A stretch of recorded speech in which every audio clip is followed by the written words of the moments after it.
정부가 또 글을 지웠다고? 응, 인도네시아에선 지금 반정부 글이 올려지자마자 사라져. 그런데 한국 글자로 쓰면 절대 못 막는다네. 철저한 검열로 숨막히는 인도네시아. 비판의 목소리는 지워지고 자유는 사라졌습니다. 하지만 젊은 세대는 멈추지 않았습니다. K-팝으로 익힌 한글을 비밀 암호로 변신시켜 정부의 감시를 뚫어낸 것이죠. 지금 인도네시아에서 벌어지는 충격적인 저항. 한글이 자유의 언어가 되었습니다. 이야기를 시작하기 전에 좋아요와 구독 버튼을 눌러주시면 더 많은 영상을 제작하는데 큰 힘이 됩니다. 여러분은 이번 다가오는 추석 때 어떤 계획을 가지고 계신가요? 행복하고 풍성한 한가위 되시길 바랍니다. 안녕하세요. 제 이름은 아디라라고 합니다. 저는 인도네시아 자카르타에서 태어나 지금은 대학에서 사회학을 공부하고 있는 24살 청년입니다. 제 이야기는 조금 특별합니다. 제가 직접 겪은 일이지만 지금도 믿기지 않을 만큼 낯설고 놀라운 경험이었거든요. 무엇보다 제 삶의 많은 부분을 바꿔놓았던 그 밤의 기억을 오늘 이렇게 여러분께 조심스럽게 들려드리려 합니다. 그날 밤 저는 자카르타 시내의 낡은 카페 한 구석에 앉아 있었습니다. 카페 천장에는 오래된 선풍기가 천천히 돌아가고 있었는데 뜨겁고 눅눅한 공기만 이리저리 섞어 놓을 뿐 시원함은 전혀 주지 못했죠. 카페 안 공기는 무겁고 답답했는데 그것보다 더 숨막히게 만들던 건 제 노트북 화면이었습니다. 파란 불빛이 제 얼굴을 비추고 있었고 화면에는 붉은 글씨로 표시된 문구들이 줄줄이 떠 있었습니다. 삭제됨, 삭제됨, 삭제됨. 그건 모두 제가 며칠, 아니 몇 주 동안 준비해서 올렸던 글과 기사, 그리고 친구들과 함께 나눈 이야기들이었습니다. 세상에 전하고 싶었던 진실, 목소리, 바람.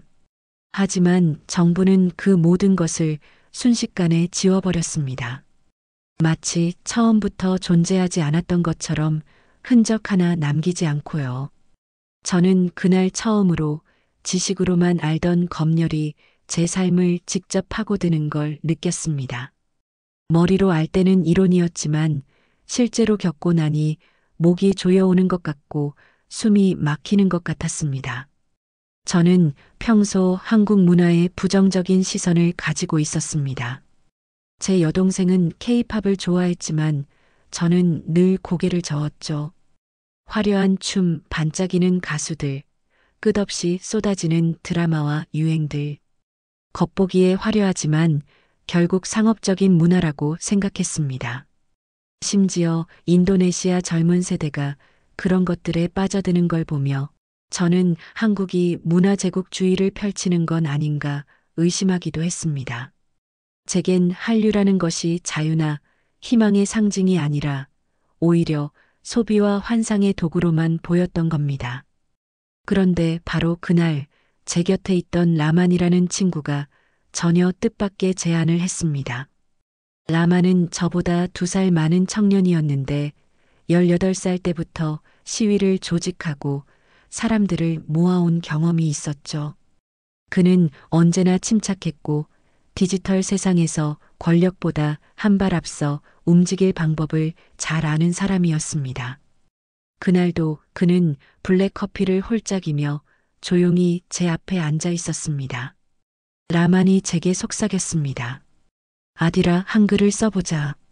처음엔 그 말이 농담처럼 들렸습니다. 한국 문자? 한글? 제가 그렇게 비판하던 문화의 산물이 어떻게 저항의 도구가 될 수 있다는 말일까요? 하지만 라만의 눈빛은 진지했습니다. 그는 노트북 화면을 돌려 보여주며 차분히 설명했습니다. 인도네시아 정부의 검열 시스템은 로마자, 그러니까 우리가 일상적으로 사용하는 알파벳에 맞춰져 있다고 했습니다. 위험한 단어, 금지된 문장, 정부를 비판하는 모든 문구를 로마자로만 감지해서 삭제한다는 거였죠. 그런데 한글은 그 체계 밖에 있는 문자였습니다. 화면에는 보이지만 자동 검열 프로그램은 그것을 해독하지 못했습니다. 그저 의미 없는 낯선 기호처럼 인식했죠. 하지만 우리에게는 달랐습니다. 인도네시아어의 소리를 그대로 한글 발음으로 옮기면 우리끼리는 그 뜻을 알아볼 수 있었습니다. 마치 암호처럼요. 라만이 보여준 예시는 충격적이었습니다. 인도네시아어 문장이 한글로 바뀌어 있었는데 아무것도 모르는 사람에겐 엉뚱한 기호들의 나열처럼 보이지만 발음을 아는 우리에겐 너무도 명확한 메시지였거든요. 그 순간 저는 알았습니다. 제가 그동안 상업 문화라고 치부했던 한글과 한국 문화의 일부가 우리에게 생존을 위한 무기가 될 수 있다는 사실을요. 마음 깊은 곳에서 뭔가 무너지는 소리를 들었습니다. 제 편견이 현실 앞에서 흔들리고 있었던 겁니다. 창밖에선 갑자기 굵은 비가 쏟아지기 시작했습니다. 열대 지방 특유의 거센 비가 유리창을 두드리며 자카르타의 불빛을 흐릿하게 만들었죠. 그때 저는 제 마음속 풍경과 도시의 풍경이 닮아 있다는 걸 깨달았습니다. 모든 게 불확실하고 흐릿하고 쉽게 무너질 수 있어 보였습니다. 그러나 동시에 그 빛 속에서 새로운 길이 열리고 있기도 했습니다. 라마는 저를 재촉하지 않았습니다. 그저 조용히 기다렸습니다. 그의 눈빛은 무겁지만 따뜻했습니다. 결국 저는 고개를 끄덕였습니다. 제 인생의 중요한 순간이었죠. 한국 문화를 사랑해서가 아니라 그 문자 하나가 우리 목소리를 지켜낼 수 있기 때문에, 살아남기 위해서, 우리 목소리를 남기기 위해서 저는 그 순간 처음으로 한글이라는 낯선 문자를 제 무기로 받아들이기로 했습니다. 노트북 화면 앞에서 제 손은 떨리고 있었지만 동시에 결심은 단단했습니다. 지워진 게시물들의 흔적을 다시 보며 저는 다짐했습니다. 이대로 침묵당하지는 않겠다고. 우리가 사라지도록 내버려두지 않겠다고. 바로 그 순간 저는 모르는 세계의 문을 열고 들어가고 있었습니다. 총이나 칼이 아닌 알파벳과 기호로 싸우는 전쟁터. 희생자가 피가 아닌 침묵으로 측정되는 전쟁터. 저는 지금 막 그 첫 발을 내디딘 것이었습니다. 그리고 속으로 아주 작게 중얼거렸습니다. 이게 정말 가능할까? 그 질문은 기도 같았고 또 도전 같았습니다. 답은 아직 오지 않았습니다. 다만 가능성만이, 그리고 위험만이 제 앞에 놓여 있었죠. 하지만 저는 알았습니다. 모든 것이 이제 막 바뀌려 하고 있다는 것을. 그날 밤 저는 다시 원룸으로 돌아왔습니다. 비는 이미 그쳐 있었지만 거리는 아직 축축하게 젖어 반짝거렸습니다. 가로등 불빛과 네온 사인이 무릉덩이에 비치며 흩어진 조각처럼 깜빡이고 있었죠. 그렇게 평범해 보이는 도시의 밤이었지만 제 가슴은 전혀 평온하지 않았습니다. 곧 제가 경험하게 될 일이 제 인생의 방향을 바꿀 거라는 걸 본능적으로 알고 있었으니까요. 룸메이트는 이미 불을 끄고 잠이 들어 있었습니다. 방문까지 닫혀 있었죠. 오히려 다행이었어요. 제가 지금 무슨 일을 하려 하는지 누군가에게 설명할 수 없었으니까요. 저 스스로도 이 일을 완전히 이해하지 못하고 있었거든요. 다만 마음속 깊은 곳에서 이 길을 피할 수 없다는 걸 알고 있었을 뿐입니다. 저는 책상 다리를 하고 앉아 무릎 위에 노트북을 올려놓았습니다. 화면의 밝기를 최대한 낮췄습니다. 작은 불빛조차 감시망에 흔적을 남길 수 있다는 생각 때문이었어요. 그때 갑자기 휴대폰이 진동하며 짧은 울림을 냈습니다. 화면에는 라만의 이름이 떴습니다. 그는 시위 현장에서 처음 알게 된 친구이자 저를 이 비밀스러운 모임으로 이끈 사람이었습니다. 메시지에는 단 한 줄, 그리고 링크 하나가 있었습니다. 자정에 접속하세요. 모든 걸 이해하기 전까지는 어떤 말도 하지 마세요. 자정까지는 20분 남아 있었습니다. 그 짧은 시간이 제겐 몇 시간처럼 길게 느껴졌습니다. 제 손은 식은땀으로 젖어 있었고 머릿속에는 수많은 생각이 오갔습니다. 사회학을 공부하면서 책으로만 접했던 지하운동, 억압 정권 하의 네트워크, 언어를 통한 저항 같은 개념들이 이제는 제 현실이 되고 있었습니다.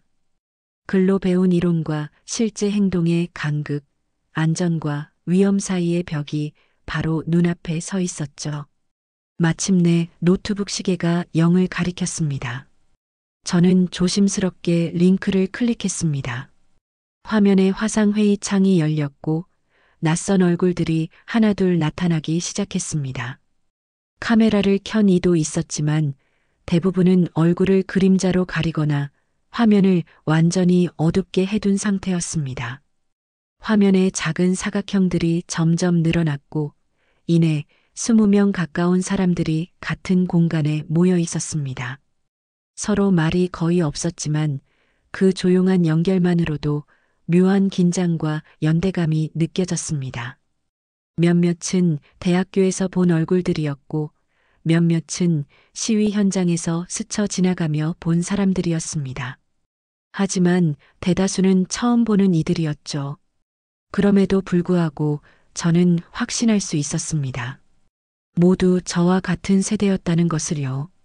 스마트폰을 손에 쥐고 성장했고 온라인에 글을 올리면 정부 감시가 곧 따라붙는 세대, 억압 속에서 자라난 젊은 세대의 불안과 분노가 이 화면 속에 모여 있었습니다. 라만의 얼굴이 화면 가운데 나타났습니다. 그는 낮고 단호한 목소리로 말하기 시작했습니다. 우리가 오늘 배우게 될 건 단순한 기술이 아닙니다. 이것은 우리를 지켜줄 새로운 언어이자 방패입니다. 이제부터 우리가 쓰는 글자는 정부의 눈에 보이지 않을 겁니다. 바로 한국 문자 한글입니다. 그 순간 저는 잠시 멈칫했습니다. 한글이라니. 한국에 대해 좋지 않은 기억이 떠올랐습니다. 어린 시절부터 한국 드라마와 가요가 넘쳐났고 거리 곳곳에 한국 브랜드들이 자리 잡으면서 한국 문화가 우리 문화를 덮어버린다는 반감이 늘 제 안에 있었거든요. 한국이라는 나라는 저한테 있어 일종의 거대한 그림자 같았습니다. 그런데 지금 제가 살아남기 위해 배워야 할 무기가 바로 그 나라의 문자라니. 아이러니가 아닐 수 없었죠. 하지만 생각할 틈은 없었습니다. 곧 화면이 바뀌며 누군가 자료를 공유했습니다.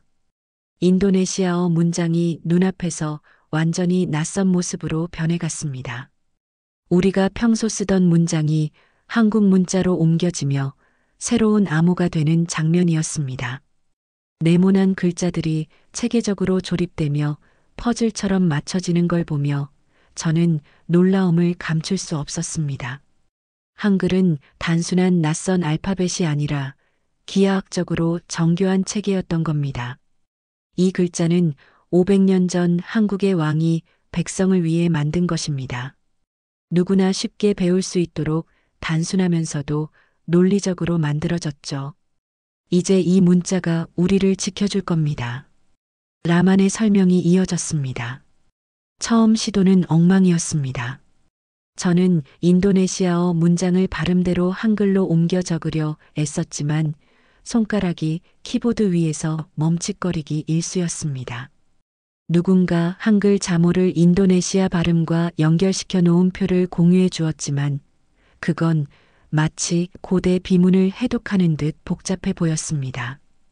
저는 가장 단순한 문장부터 시도했습니다. 우리 마음속 깊이 자리 잡은 슬로건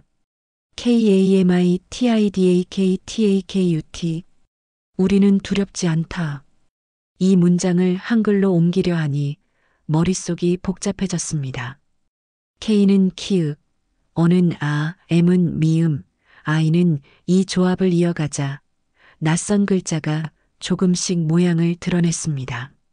처음에는 엉망이었지만 지우고 다시 쓰기를 반복하며 점차 패턴이 눈에 들어오기 시작했습니다. 시간이 지나자 머릿속이 어느 순간 뚫린 듯 했습니다. 무작위로 보였던 글자들이 하나의 규칙으로 보이기 시작했고 제 손가락도 점점 익숙하게 움직였습니다. 마침내 한 문장을 완성했을 때 화면 속 다른 참가자들이 엄지척 아이콘을 보내왔습니다. 저 혼자가 아니라 모두가 동시에 이 비밀 언어를 배우고 있었습니다.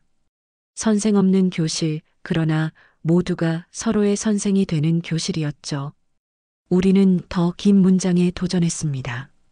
정부의 정책을 비판하는 문장, 투명성을 요구하는 글귀, 국민의 목소리에 귀 기울이라는 주장. 그 모든 말이 지금 이 나라에서는 위험한 말이었지만 한글 속에서는 다른 얼굴을 하고 있었습니다. 문자 하나하나를 칠 때마다 가슴이 두근거렸습니다. 마치 손끝으로 작은 폭탄을 조립하는 기분이었죠. 새벽 3시, 저는 마침내 첫 완전한 단락을 완성했습니다. 단락에는 단순하지만 강한 메시지가 담겨 있었습니다. 국민의 목소리를 들어라. 민주주의는 대화다. 이 말이 한국 문자로 제 피드에 올라가면 과연 검열망을 피할 수 있을까? 저는 마우스 커서를 게시하기 버튼 위에 올려놓고 숨을 고르며 클릭했습니다. 메시지는 제 화면에 뚜렷하게 나타났습니다. 그러나 곧 사라질 거라 생각했습니다. 몇 초 안에 삭제될 거라 예상했죠. 하지만 1분, 5분, 10분이 지나도 메시지는 그대로 있었습니다. 한글로 쓰인 글자들이 제 말을 지키고 있었습니다.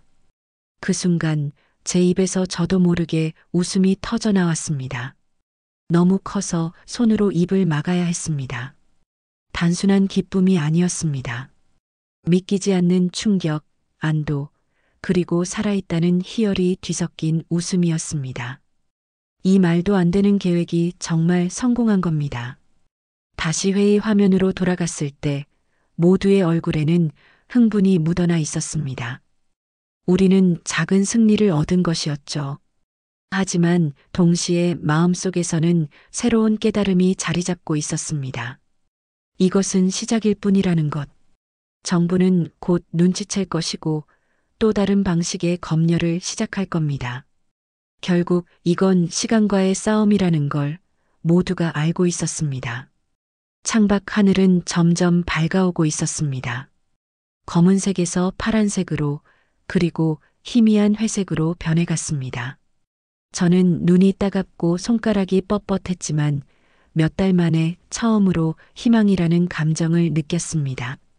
어제까지만 해도 무의미하게 보였던 한글이 이제 제 목소리가 되어 있었습니다. 하지만 제 머릿속에는 여전히 질문이 맴돌고 있었습니다. 정부가 우리가 하는 일을 알아채기까지 얼마나 걸릴까? 우리가 이 숨바꼭질 같은 경주에서 얼마나 오래 앞서 나갈 수 있을까?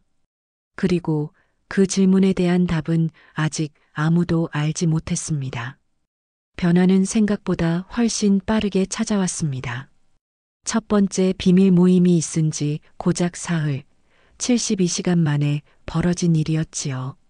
자카르타의 젊은이들 사이에서 한글이 불처럼 번져나가기 시작한 겁니다. 제가 쓰던 소셜미디어 화면을 열어보니 이전까지는 늘 보던 모습이었어요. 셀카, 음식 사진, 그리고 정부 검열을 피해 눈치 보며 조심스럽게 올린 정치 이야기들. 그런데 그 모든 게 단숨에 사라지고 화면을 가득 채운 것은 낯선 한국 문자, 바로 한글이었습니다. 처음에는 눈을 의심했습니다. 이게 무슨 일이지? 왜 모두가 한국 글자를 쓰는 거지? 그런데 금세 알 수 있었어요. 이건 단순한 유행이 아니라 분노의 언어였다는 걸 말입니다.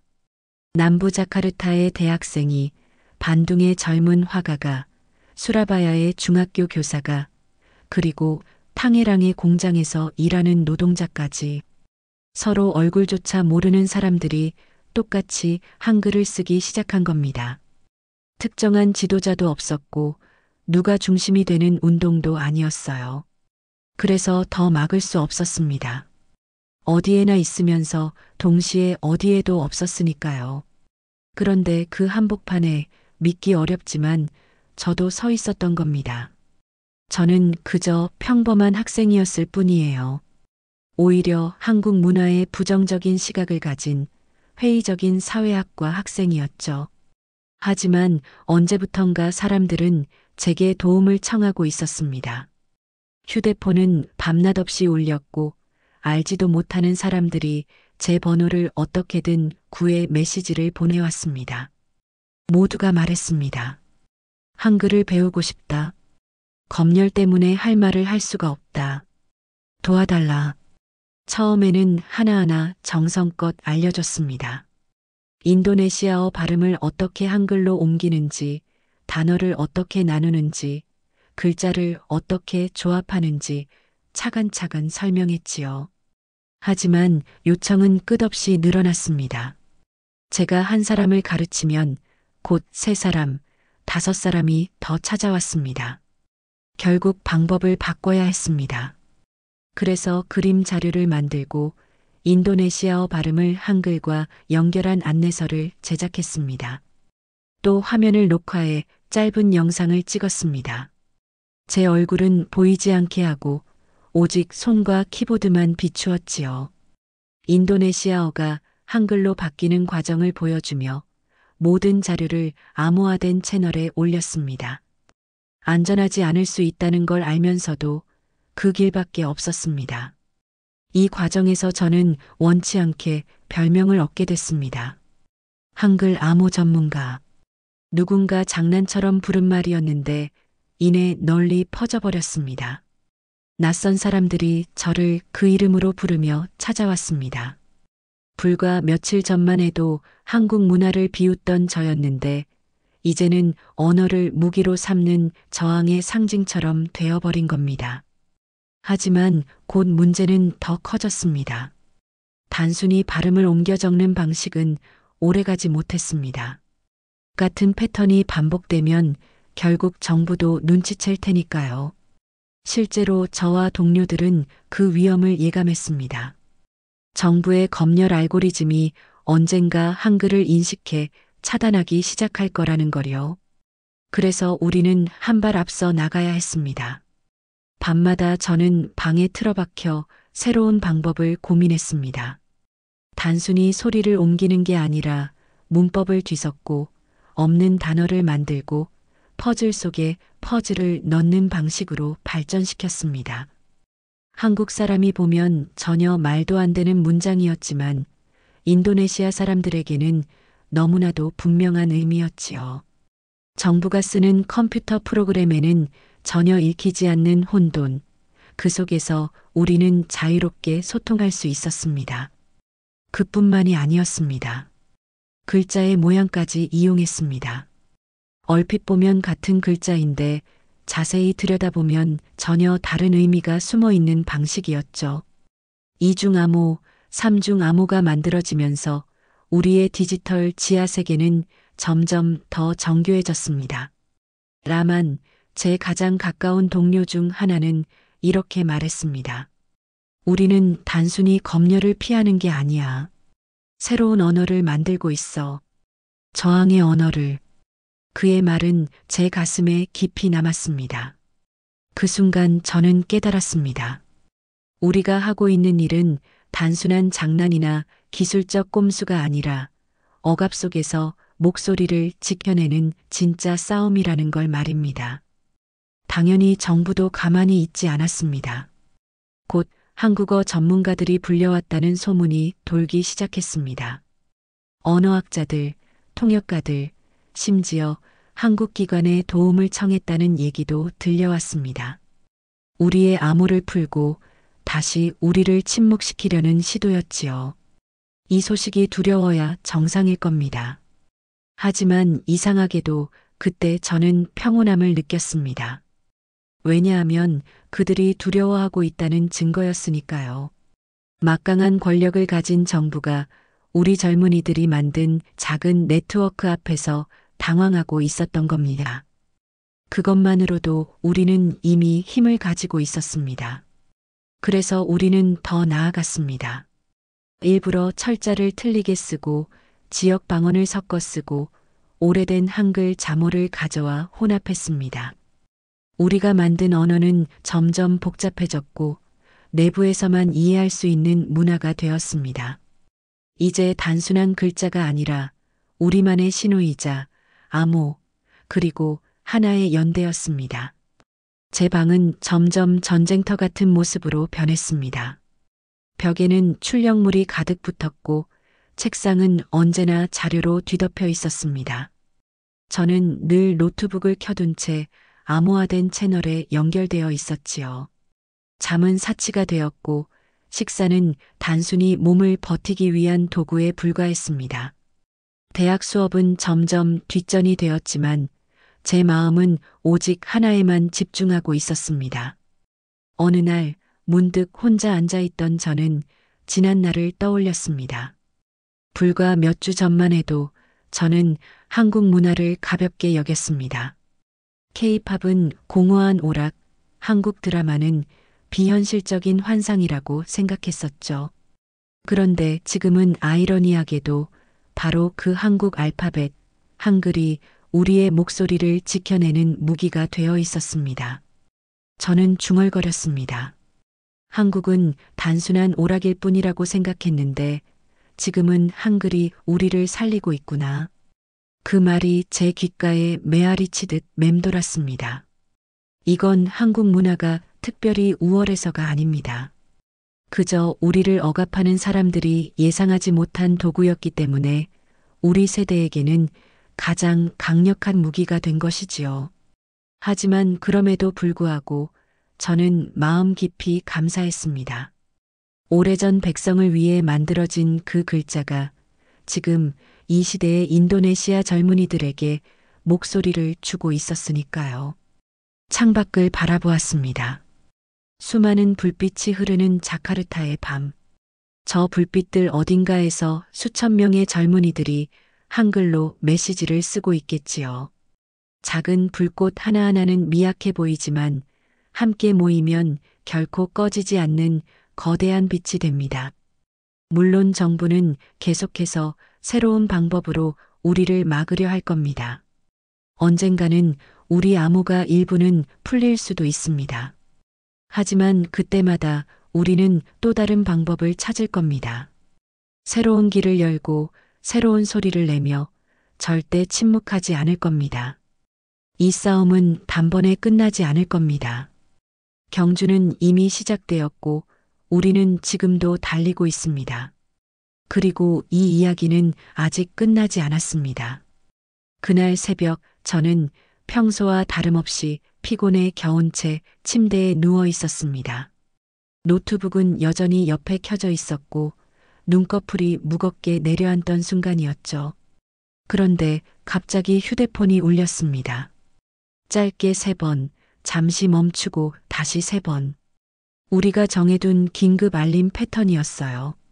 그 순간 마치 심장이 귀 바로 옆에서 터져 나오는 것 같았습니다. 몸은 아직 반쯤 잠에 있었는데 정신은 단번에 깨어버렸습니다. 손이 떨리더군요.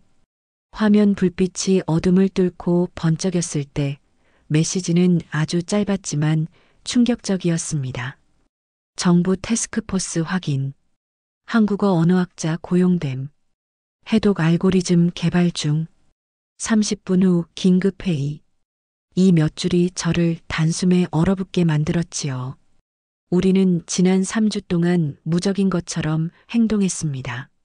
한글을 암호처럼 사용하면 정부의 로마자 기반 검열망을 피해갈 수 있었고 그것이 우리에게는 거대한 승리로 느껴졌습니다. 자유를 손에 넣은 듯 했죠. 그러나 그 순간 깨달았습니다. 독재 정권이란 결코 패배를 받아들이지 않는다는 것을요. 그들은 언제나 더 빨리 적응하며 반대자들의 숨통을 조이기 위해 모든 자원을 쏟아붓습니다. 황급히 얼굴에 물을 끼얹고 노트북을 켰습니다. 이미 온라인 회의 화면에는 여러 명의 활동가들이 접속해 있었습니다. 얼굴들이 평소와 달랐습니다. 늘 농담이 오가고 미소가 번지던 그곳에 그날은 오직 긴장과 두려움만이 가득했죠. 가운데 칸에 라만의 얼굴이 나타났습니다. 그는 늘 침착했고 어떤 상황에서도 자신감이 넘쳤던 사람이었습니다. 그런데 이날은 달랐습니다. 지쳐 보였고 눈 밑에는 깊은 다크서클이 드리워져 있었습니다. 그의 모습에서 느껴지는 불안은 소식 자체보다 더 무겁게 저를 짓눌렀습니다. 라마는 천천히 그리고 신중히 말을 이어갔습니다. 정부가 단순히 흥미를 보이는 수준이 아니라고 했습니다. 그들은 전면적인 반격을 준비하고 있었죠. 특별 태스크포스를 꾸리고 대학에서 한국어 전문가를 불러왔으며 심지어 한국에서 직접 컨설턴트까지 데려왔을지도 모른다고 했습니다. 컴퓨터 과학자들은 우리의 한글 메시지를 분석하고 있었고 인공지능은 패턴을 학습하고 있었습니다. 이제 곧 우리가 의지하던 암호가 뚫릴지도 모른다는 얘기였어요. 회의 속 공기는 순식간에 얼어붙었습니다. 누군가는 통화를 끊어버렸고 누군가는 미친 듯이 키보드를 두드리며 자신의 네트워크에 소식을 퍼뜨리고 있었죠. 지난 3주 동안 쌓아올린 안정감이 모래성처럼 무너지는 순간이었습니다. 제 가슴도 조여왔습니다. 숨이 막히는 듯한 압박감이 몰려왔지요. 그러나 그 무게 아래에서 의외의 감정이 피어올랐습니다. 바로 분노였습니다. 여기서 멈출 수 없다. 우리가 또 진화하면 된다. 제 목소리가 터져나왔습니다. 화면 속 모든 얼굴이 저를 바라보았습니다. 사람들은 잠시 멈춰서서 제 말에 가능성이 있는지 확인하려는 듯 눈빛을 모았죠. 저는 이어서 말했습니다. 우리는 처음부터 이 길이 쉽지 않을 걸 알고 있었다고, 정부가 언젠가 대응할 거라는 걸 예상했다고요. 중요한 건 그들이 움직일 때 우리가 무너질지 아니면 그보다 더 빨리 적응할 수 있는지를 증명하는 거라고요. 그 순간 회의는 공황에서 전략회의로 바뀌었습니다. 아이디어들이 쏟아졌습니다. 한글만이 아니라 태국 문자, 아랍 문자, 한자를 섞어보자는 의견. 일부러 철자를 틀리게 써서 알고리즘의 패턴 인식을 혼란스럽게 만들자는 제안. 심지어 무해한 내용을 한글로 써서 정부의 자원을 허비하게 만들자는 방안까지 나왔습니다. 저는 정신없이 메모를 했습니다. 이 모든 전략이 단순한 방어를 넘어 장기적인 저항의 틀을 만들어가고 있었습니다. 이것은 끝없는 춤이 될 겁니다.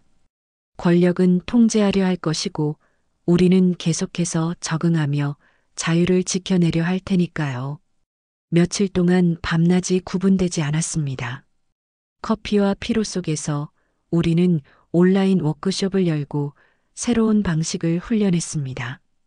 사람들은 한국 문자를 태국 문자와 섞는 법을 배우고 일부러 발음을 변형해 패턴을 깨뜨리는 법을 익혔습니다.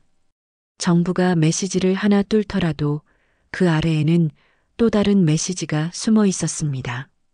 그러나 압박은 여전히 우리를 따라다녔습니다.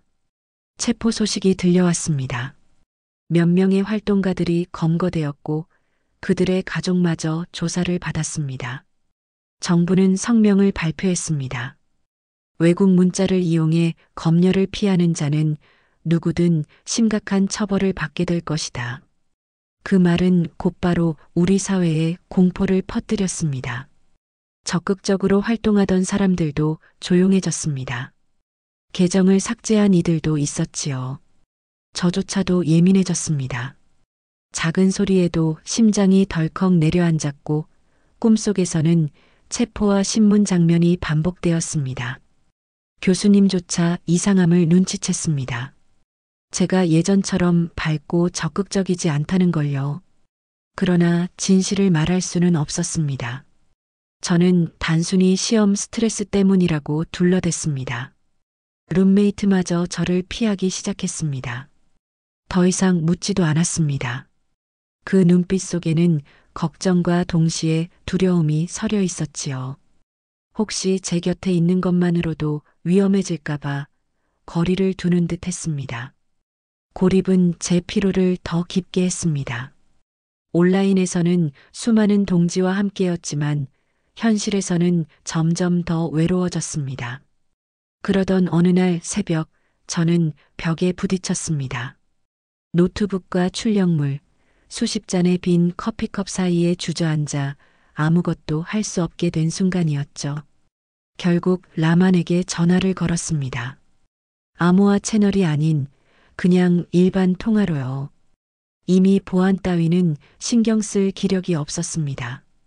목소리는 떨렸습니다. 우리가 결국 지는 싸움을 하는 건 아닐까? 이 모든 게 무의미한 게 아닐까? 라마는 제 절망을 끝까지 들어주었습니다. 그리고는 조용히 대답했죠. 설령 정부가 결국 우리 암호를 풀더라도 설령 우리가 단지 시간을 조금 늦추는 것뿐일지라도 그것 자체로 의미가 있다고. 저항이 가능하다는 걸 증명하는 것, 평범한 사람들이 창의성과 결심으로 거대한 감시망을 뚫을 수 있다는 걸 보여주는 것, 그게 바로 가치라는 겁니다. 라만의 말은 저를 다시 붙잡아 주었습니다. 그것은 희망이라기보다 결이었습니다. 승리가 보장되어서가 아니라 항복만은 받아들일 수 없기에 계속 이어가겠다는 결심이었죠. 저는 다시 일어났습니다. 고개를 끄덕이며 노트북 앞으로 돌아갔습니다. 해야 할 일이 있었습니다. 새로운 암호를 만들어야 했고 동지들을 훈련시켜야 했으며 전략을 계속 시험해야 했습니다. 정부가 한국어 전문가와 인공지능, 태스크포스를 동원한다면 우리는 그보다 더 빨리 적응할 겁니다. 그리고 그날 새벽 저는 스스로에게 속삭였습니다. 오라지, 우리는 아직 준비돼 있다. 변화라는 건 늘 그렇습니다. 조용히 스며들다가 어느 순간 확 불붙는 법이지요. 인도네시아 젊은이들이 한글을 암호처럼 쓰기 시작한 지도 이제 겨우 3주가 지났을 때였습니다. 하지만 그 짧은 시간 동안 문자 하나가 단순히 검열을 피해 나누는 비밀의 도구에서 훨씬 더 큰 무언가로 자라나고 있었습니다. 그건 이제 상징이었고 저항이었고 새로운 희망의 언어였던 겁니다. 저는 처음에 그 변화를 거리에서 마주쳤습니다. 그날은 답답한 방 안에 갇혀 있다가 오랜만에 밖으로 나온 날이었죠. 남부 자카르타의 한 평범한 거리, 작은 가게들과 노점들이 줄지어 있던 곳이었습니다. 특별히 눈길을 끌만한 건 아무것도 없었는데 그 순간 제 발걸음을 멈추게 한 것이 있었습니다. 바로 커다란 콘크리트 벽에 그려진 거대한 벽화였습니다. 거기엔 분명히 한글이 쓰여 있었습니다. 낯설고도 익숙한 그 모양들. 전기처럼 번쩍이는 파란색과 강렬한 붉은색으로 칠해진 글자들이었죠. 최소 1미터가 넘는 크기라서 멀리서도 또렷하게 보였습니다. 지나가던 젊은이들이 발걸음을 멈추고 휴대전화를 꺼내 사진을 찍었습니다. 그들의 눈빛은 자부심으로 가득했고 그 글자를 알아보는 순간 무언의 동지가 된 듯한 미소가 번지고 있었습니다. 그때 저는 깨달았습니다. 이것은 단순히 정부의 눈을 피하려는 꼼수가 아니었습니다. 예술이었고 선언이었으며 공개적인 도전이었습니다. 누구라도 볼 수 있는, 심지어 정부도 피할 수 없는 방식의 저항 말입니다. 그러나 그 의미는 오직 한글을 배운 이들만이 이해할 수 있었으니 동시에 가장 드러나면서도 가장 은밀한 메시지가 된 것이었죠. 며칠이 지나자 저는 곳곳에서 한글을 볼 수 있었습니다. 골목길 담벼락, 다리 기둥, 오래된 건물 외벽마다 스프레이로 휘갈겨진 낯선 글자들이 나타나기 시작했습니다. 자카르타의 거리 예술가들이 자신들의 손으로 저항을 그려넣고 있었던 겁니다. 글자 하나하나는 제각각이었지만 공통적으로 담고 있는 건 우리는 침묵하지 않겠다라는 외침이었습니다. 이 움직임은 곧 음악으로 번졌습니다. 지하 음악가들이 만든 랩 트랙이 활동가 네트워크를 통해 돌기 시작했습니다. 인도네시아어와 한글 발음을 자유롭게 섞어 가사에 담았고 청년들은 그 리듬에 맞춰 저항의 메시지를 외웠습니다. 노래가 퍼지는 속도는 정부의 삭제 속도를 앞질렀습니다. 결국 수천 명이 그 가사를 공유하고 외우고 노래했습니다.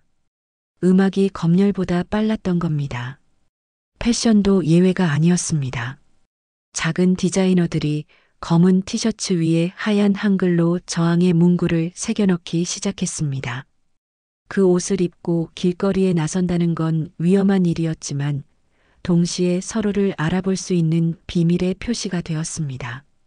말하지 않아도 알 수 있는 동지의 신호였던 거죠. 저 역시 조심스레 하나를 구해 집 안에서만 입곤 했습니다.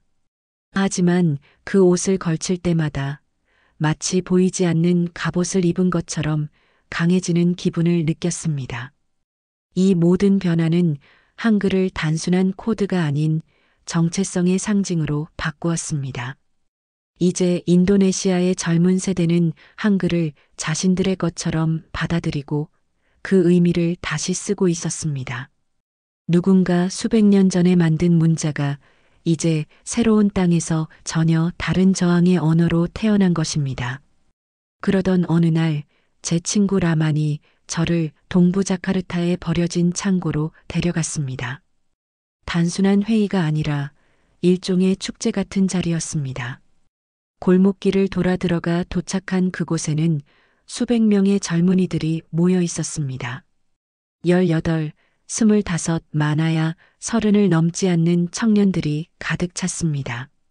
창고 안의 벽마다 한글이 빛나고 있었습니다.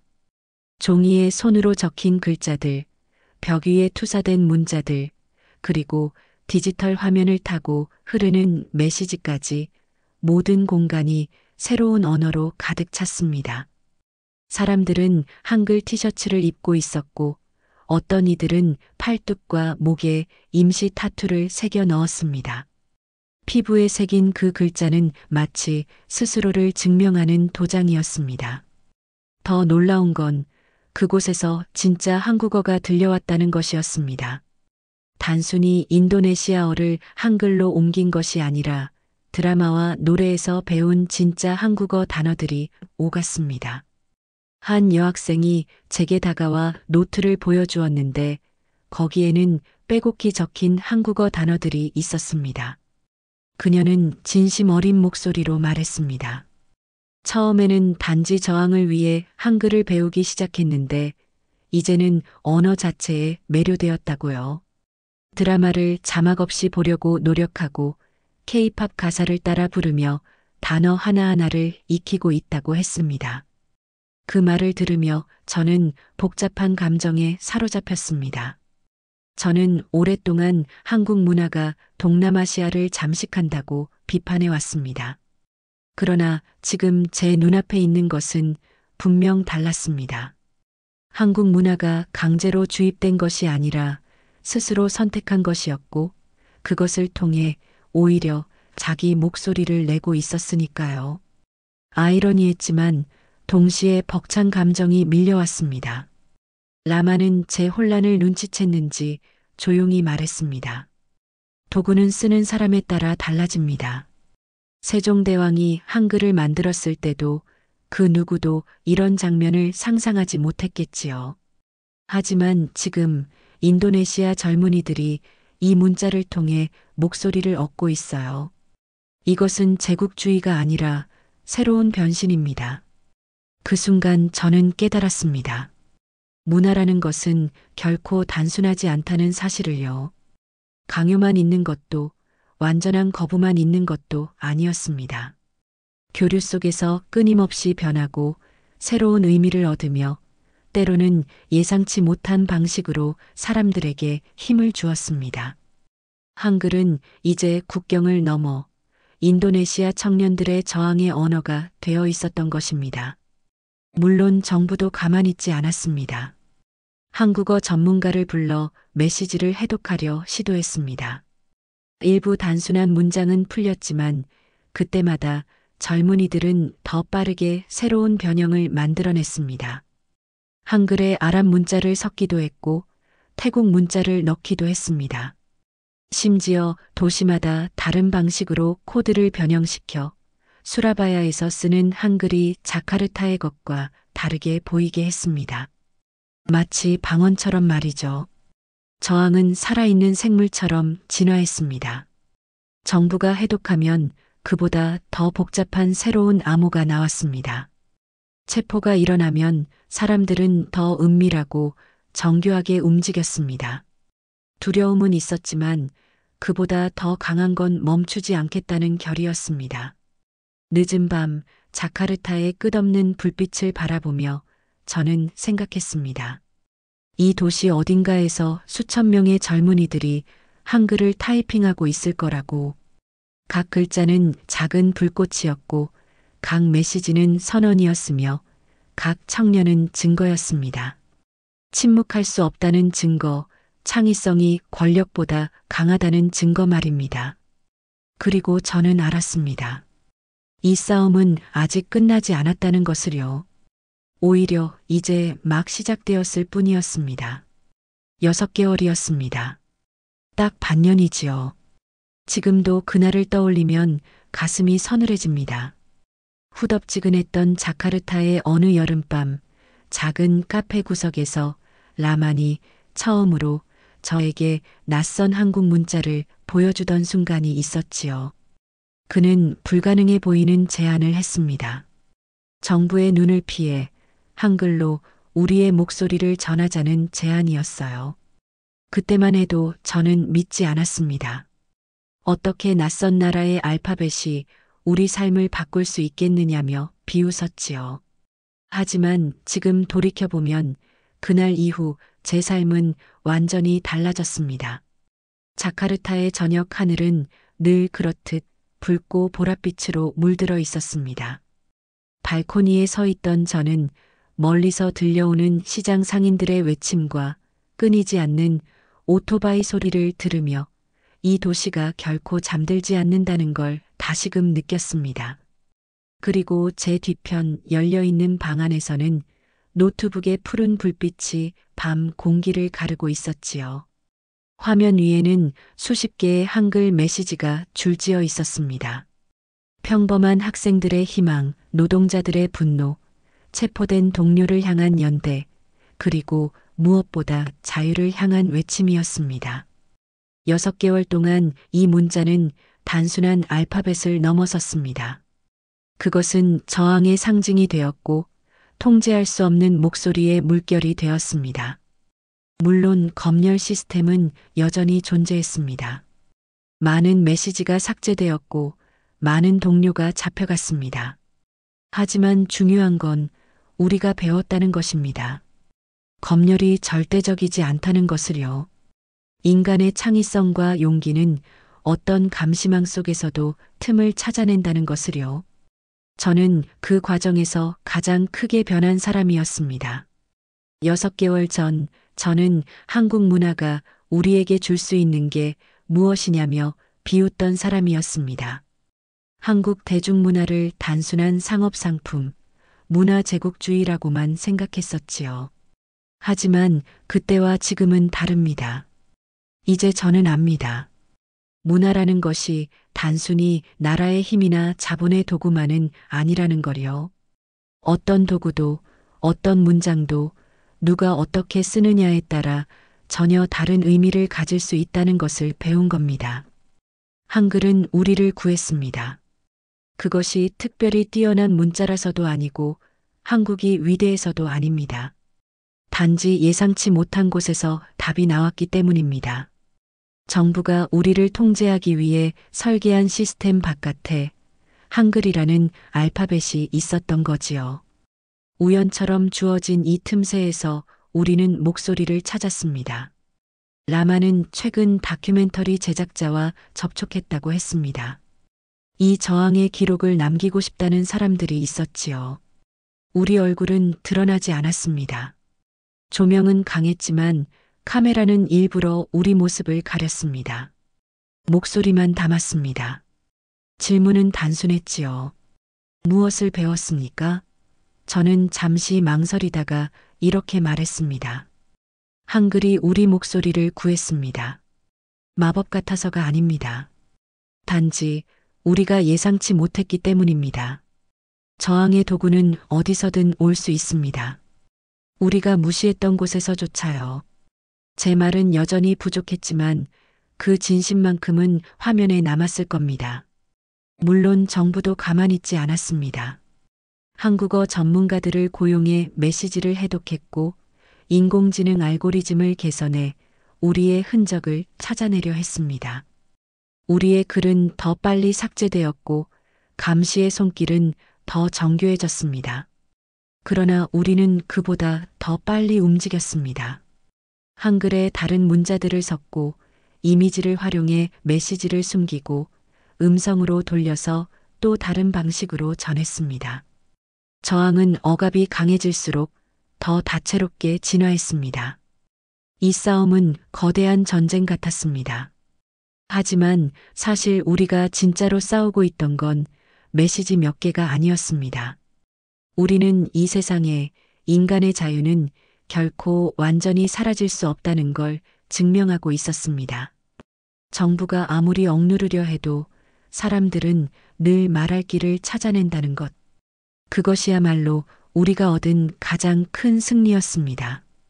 그리고 저는 마침내 오늘 한글로 진짜 한국어 문장을 쓸 수 있게 되었습니다. 문법은 서툴지만 그 문장은 분명했습니다. 한글은 우리의 목소리입니다. 6개월 전에 저라면 믿지 않았을 말이지만 지금은 확신합니다. 한글은 한국에서 왔지만 이제 그것은 인도네시아의 저항 언어가 되었습니다. 한국과 인도네시아 두 문화가 만나 새로운 정체성을 만들어낸 것입니다. 저는 그 문장을 화면에 띄워놓고 한참을 바라보았습니다. 이 작은 글자가 어쩌면 곧 삭제될지도 모릅니다. 하지만 지금 이 순간 그것은 분명히 존재합니다. 그리고 저 멀리 또 다른 젊은이가 한글을 배우며 자신의 첫 메시지를 남기고 있을지도 모릅니다. 그렇게 수많은 작은 목소리들이 모여 하나의 합창이 되고 있습니다. 우리는 아직 이기지 못했습니다. 하지만 지지도 않았습니다. 여전히 목소리를 내고 있고 여전히 저항하고 있습니다. 그리고 그 사실만으로도 충분합니다. 왜냐하면 역사는 늘 그렇게 기록되어 왔으니까요. 누군가의 작은 목소리가 모여 결국 큰 변화를 만들었으니까요. 오늘 제가 드리고 싶은 마지막 말은 이것입니다. 자유를 향한 싸움은 결코 멀리 있는 것이 아닙니다. 그것은 지금 이 순간에도 보이지 않는 곳에서 이어지고 있습니다. 때로는 낯선 알파벳 하나가, 뜻밖의 문화가 우리에게 목소리를 돌려주기도 합니다. 한글은 이제 우리에게 단순한 문자가 아닙니다. 그것은 저항에 비치고 침묵을 거부하는 용기이며 미래 세대에게 전할 희망입니다. 그리고 이 작은 빛은 꺼지지 않을 것입니다. 어둠이 아무리 짙게 내려앉아도 사람들의 마음속에서 타오르는 그 빛은 계속 이어질 것입니다. 저항은 살아있습니다. 그리고 그 빛은 오늘도 우리 곁에서 꺼지지 않고 있습니다. 오늘 인도네시아 청년들의 이야기는 한글이 단순한 글자가 아닌 자유와 저항의 도구가 될 수 있음을 보여줍니다. 억압 속에서도 목소리를 지켜낸 그들의 용기, 우리가 배워야 할 교훈입니다. 언어는 누군가를 억누르기 위해서만 존재하지 않습니다. 표현의 힘은 세대를 넘어 국경을 넘어 퍼집니다. 기억하세요. 목소리를 잃지 않는 자만이 자유를 지킬 수 있습니다. 우리 대한민국이 그랬던 것처럼 시민들의 힘으로 지켜낸 자유를 인도네시아 사람들도 하루빨리 찾길 바랍니다. 오늘의 이야기가 마음에 드셨다면 좋아요, 구독 부탁드립니다. 감사합니다.